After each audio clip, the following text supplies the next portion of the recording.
নবাবগঞ্জ থানায় আমার এক দাদা কচু চাষ করে 50 শতক জমিতে অনেক লাভবান হয়েছে। আবারও সে কচু চাষ করছে। গতবারে 50 শতক জমিতে সে কচু বিক্রি করছে 3 লক্ষ টাকা প্লাস।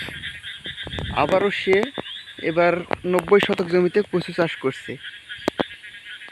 আশা করা যায় সে এবার 5 লক্ষ টাকার কচু বেচা কিনা করবে।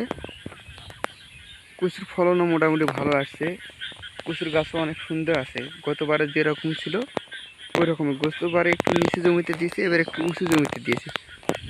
আর এই কচু বিক্রি করতে অনেক সুবিধা। বাজারে নিয়ে যাওয়ার সঙ্গে সঙ্গে 10 মিনিট অপেক্ষা করতে হয় না। 10 মিনিটের মধ্যেই সব কচু সেল হয়।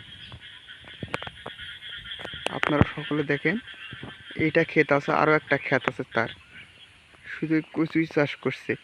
এর পাশে দেশি বেগুন চাষ করছে, আর একটা ফসল আছে, ওটা আমি ভিডিওর মাঝে আপনাকে দেখাবো।